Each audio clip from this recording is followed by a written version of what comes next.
Hello guys, welcome back to another video. We're back in the workshop. It's 33 degrees outside. It's not even the peak of the temperatures today, so the heat wave is definitely setting in, and we need to try to get some stuff done today.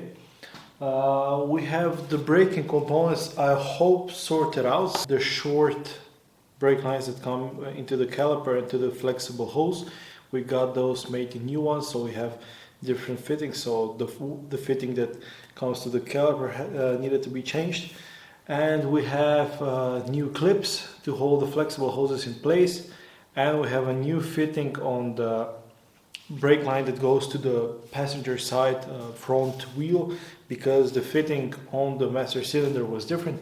So we managed to get this done yesterday evening. So today we need to refit the master cylinder, put in the brake lines, connect everything.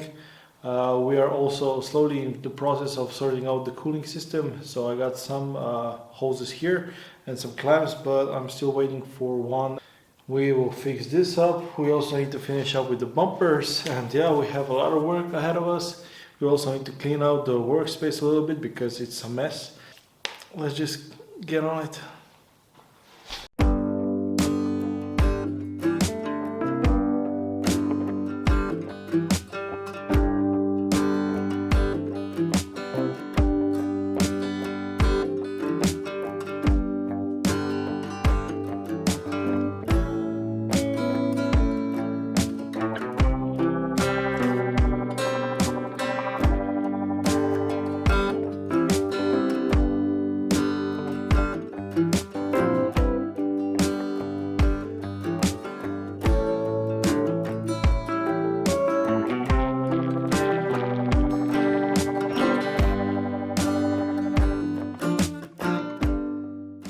So I have installed a couple of parts, the coil and the fan and the alternator.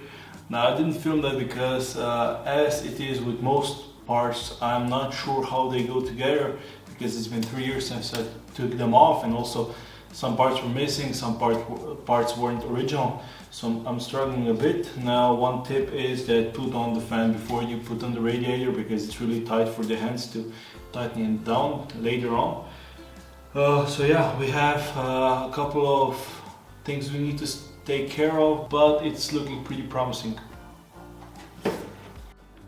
Okay, so in the vast majority of the work that we still have to do, we also need to wire the harness for the fuel pump, because we're going to switch to an electric fuel pump instead of the mechanical. So I have the wiring loom here.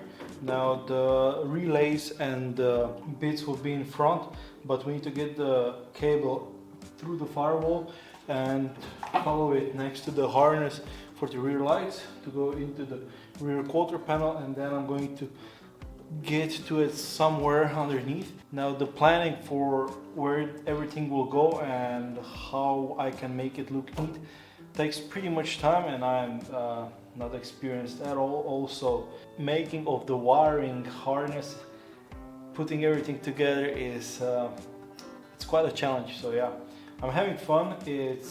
But it does take a lot of time, so the progress is slow, but still this needs to happen in order for us to have a car that we can actually drive. So yeah.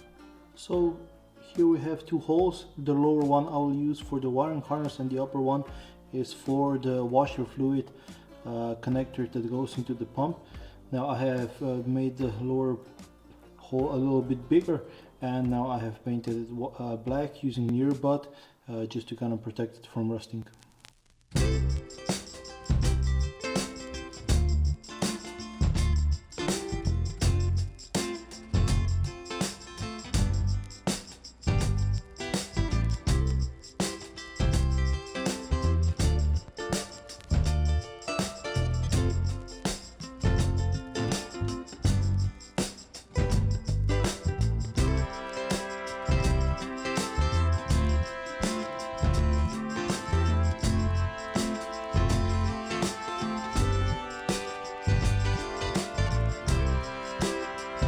Okay guys, let's do a quick recap because the last few days have been a little bit crazy. We've been having constant troubles with the carburetors because the studs were too short, and because one part of the stud is metric thread and the other one wasn't. I had a couple of issues and finally we got this done. The roof liner is roof lining. It is now on, it is drying because we glued the edge, and we are preparing some other parts. Now the problem I'm having right now is because there's some parts still missing, like for instance I have the cable for the oil pressure gauge, but I don't have the oil pressure sensor that would be compatible with the gauge. I only have the one that will bring on the light on the instrument panel if the oil pressure drops. So I need to put the other one on. I got one today from the old engine. I need to clean it off and we'll see if it even works. Other bits that we've been sorting out are the cables in the engine bay, because it was kind of a mess. I only laid it out roughly, and then we started to hooking up stuff to the coil and everything, to the alternator, to the starter.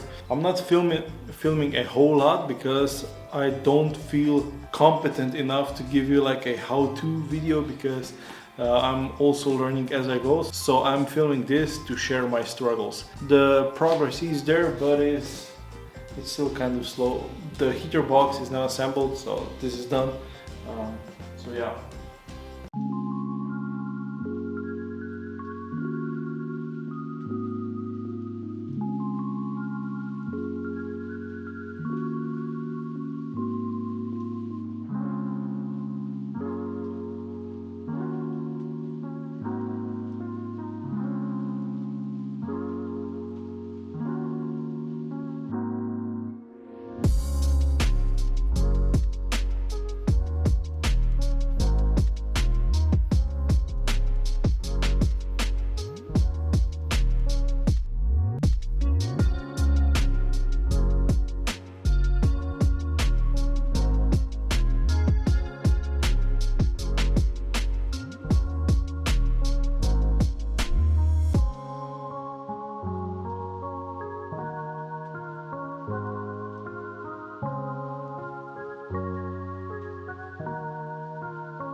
Okay guys, so the current situation is as following.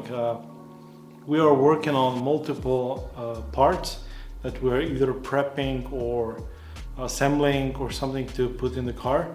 We are prepping stuff for the dashboard, so the wiring is being sorted a little bit, and also the doors are being assembled. One door is assembled, the other one not yet. Rear seats are being put back together because we have repaired the covers that were on it, and we have also repaired the foam and put in new backing. The metal substructure was rust treated, so it's no longer rusty. It was painted, so it's all nice now. Right now I think I'm going to put in a coat of fluid film just so I can prep everything so we can put in the panels. So once we close that off and we can put the seats in, the seals will be let's say protected from rust. I have decided to go with fluid film. I have bought them at a Slovenian shop that is specialized for off-road vehicles. It's called EGAS 4x4, you can Google it. I bought my fluid film there, so I'm going to try to let's say apply it. I haven't done this yet, but I'm interested to see how it goes.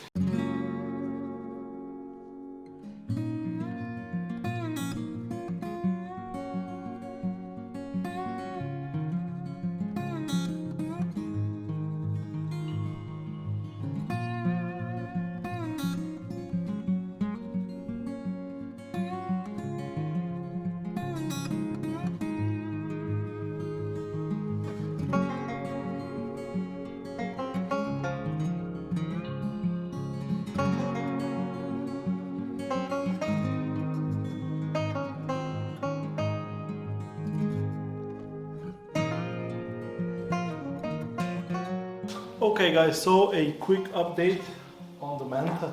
I have put on the wheels, but I'll have to take them off again because I have to clean the rotors and the rear drums.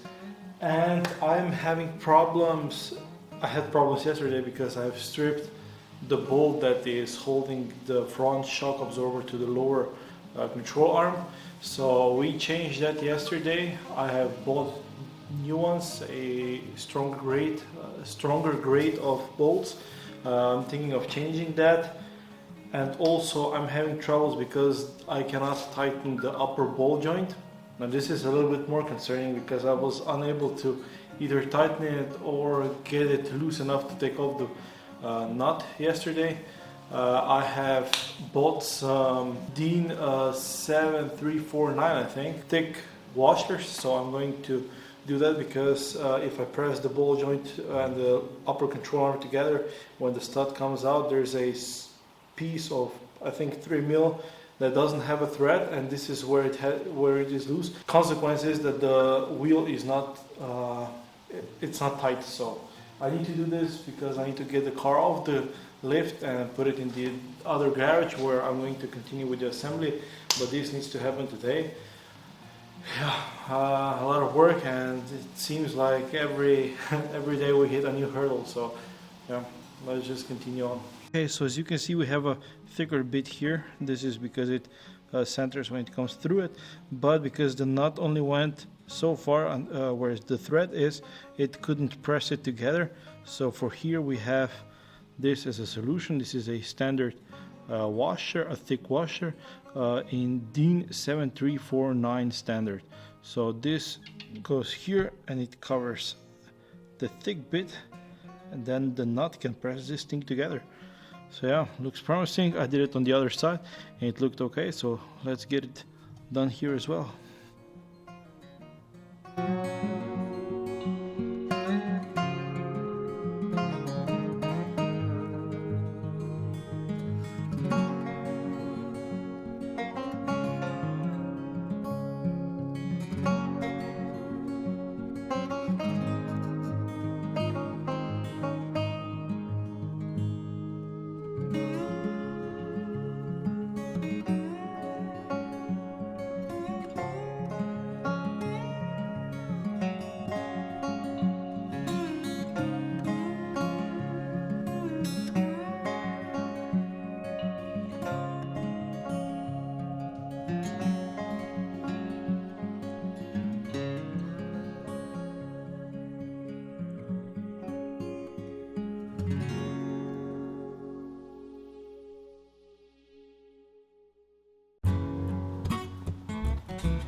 Okay, so the Manta is now in the other garage where the rest of the assembly will take place. Now, thankfully, with some help of Dave, we have managed to pull this through because for the next couple of days, the forecast predicts rain. So yeah, the hype is getting real. Luckily, everything today went pretty okay, so we have sorted out the ball joint issue. But another issue occurred, and that is with the full lock, the tire comes into contact with the front lower part. Now this will have to be sorted, but for now I just enjoy the moment and we'll continue on because there's still a lot of work to do. Thank you all for watching this video and see you in the next one. Bye.